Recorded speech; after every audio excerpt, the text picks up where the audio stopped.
श्री महालक्ष्मीची कृपा आपल्यावर व्हावी, तिने आपल्या घरात सतत वास करावा, पैसा, शांती, समाधान घरात नांदावे म्हणून श्री महालक्ष्मीचे व्रत करतात। हे व्रत केल्याने मनातल्या सर्व इच्छा पूर्ण होतात। श्री महालक्ष्मीची अनेक नावे आहेत, अनेक रूपे आहेत। पार्वती, सिंधुकन्या, महालक्ष्मी, लक्ष्मी, राजलक्ष्मी, गृहलक्ष्मी, सावित्री, राधिका, रासेश्वरी, चंद्रा, गिरिजा, पद्मा, मालती, सुशीला अशा विविध नावांनी महालक्ष्मी ओळखली जाते।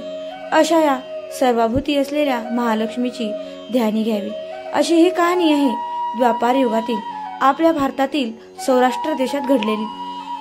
तेथे एक राजा राज्य करत होता। त्याचे भाद्रश्व तो शूर होता, दयाळू होता, प्रजादक्ष होता। 4 वेद, 6 शास्त्रे, 18 पुराणे याचे त्याला ज्ञान होते।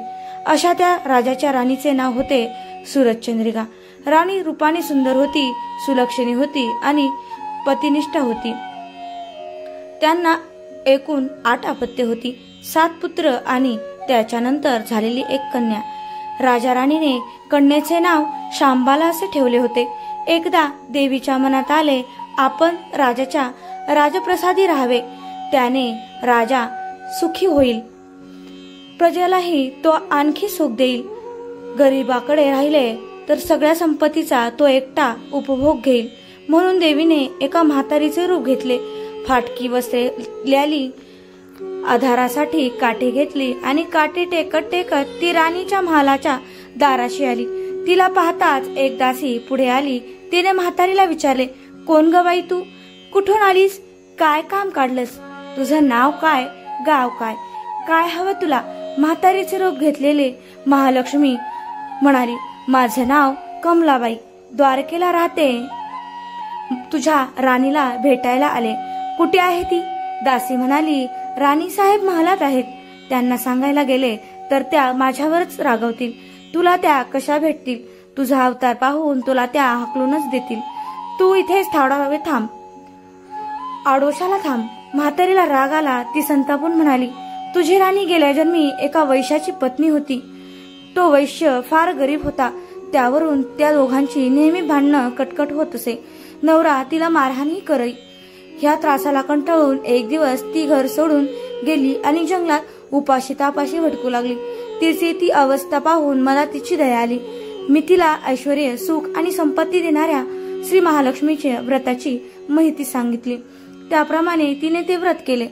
तिच्या व्रताने महालक्ष्मी प्रसन्न झाली, तिचे दारिद्र्य संपले, तिचे घर संपत्ती समृद्धीने भरले, तिच्या जीवनात आनंद भरला। मृत्यूनंतर लक्ष्मी व्रत केल्यामुळे ती दोघे पती पत्नी लक्ष्मी लोकात वैभवात राहिली। या लक्ष्मी व्रताचे खूप महत्त्व आहे।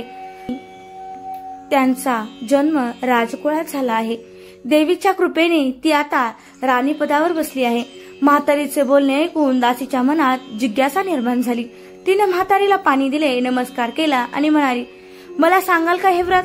मी करीन ते नेमाने, उठणार नाही, मातणार नाही, घेतला वसा टाकणार नाही। म्हातारीने दासीला लक्ष्मी व्रताची माहिती सांगितली। मग ती उठली व काठी टेकत निघणार तेवढ्यात राणी तारारा महालातून बाहेर आली। फाटक्या वस्त्रातील म्हातारीला पाहताच ती संतापली आणि उर्मटपणे म्हणाली, कोण ग तू धरडे? इथे कशाला आलीस? जा इथून तिथे पुढे होऊन म्हातारीला घालवून दिले। ती म्हातारी म्हणजे प्रत्यक्ष श्री महालक्ष्मीच होती, हे राणीला कळलेच नाही। राणीचा तो उर्मटपणा पाहून महालक्ष्मीने तिथे न थांबता स्वस्थानी जाण्याचे ठरविले।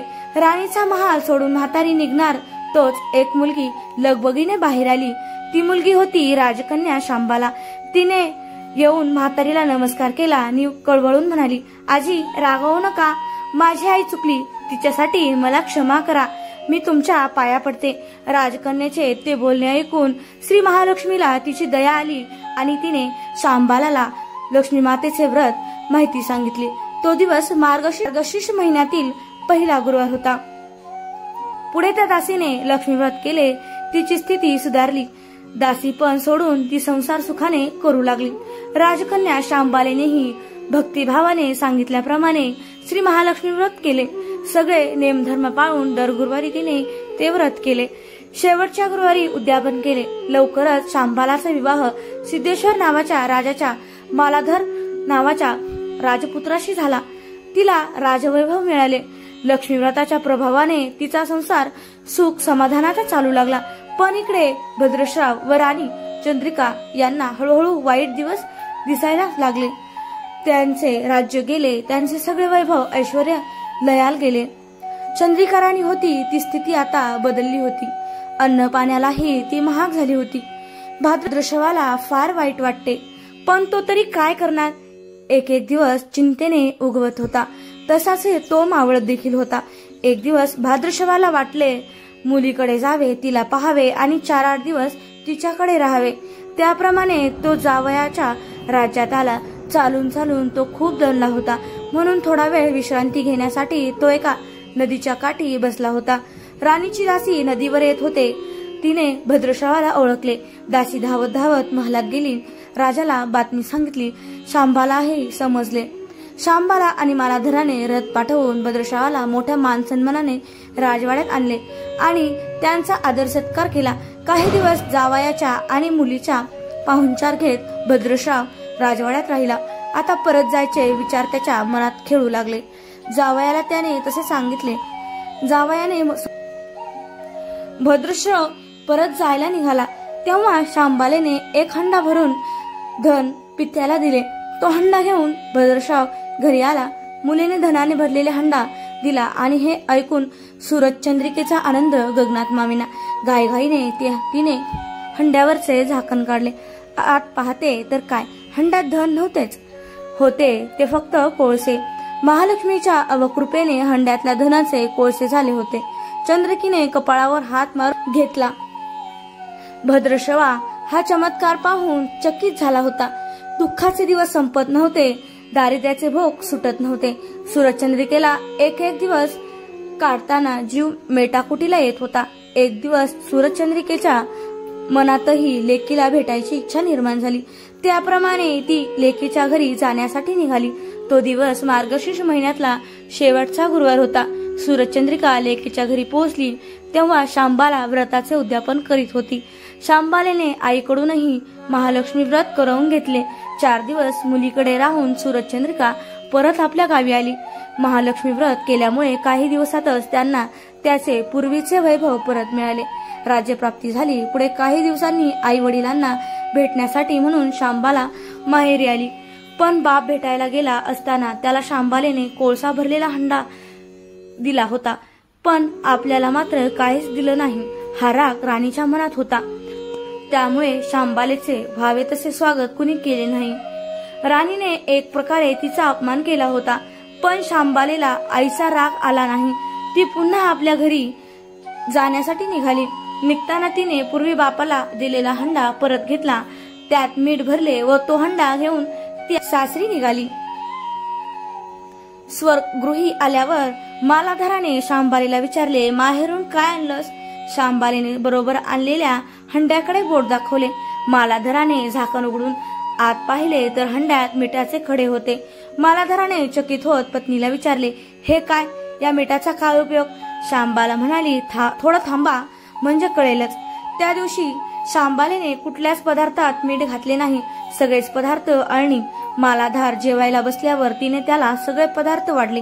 सगळे जेवण त्याला अळणी लागले. मग शांबालेने पानात थोडे मीठ वाढले. अन्न पदार्थात ते मिसळताच बेचव अन्नाला चव आली. हा मिठाचा उपयोग. शांबाला पतीला म्हणाली. मालाधरालाही तिचे म्हणणे पटले. मार्गशीर्ष गुरुवारी ची ही कथा जो कोणी लक्ष्मीव्रत श्रद्धेने आणि मनोभावे करतील त्यांना श्री महालक्ष्मी प्रसन्न होऊन त्यांच्यावर त्यांची कृपा होईल. पण श्रीमंती आल्यावर सुद्धा माणसाने उठवू नये. नित्य नियमाने श्री महालक्ष्मी व्रत करावे. देवीचे मनन चिंतन करावे, म्हणजे देवी सदैव तुमच्या पाठीशी उभी राहील. तुमची कामना पूर्ण होईल. महालक्ष्मी ही कथा कहाणी गुरुवारची सफळ संपूर्ण. ओम महालक्ष्मी नमः. ओम शांती शांती शांती.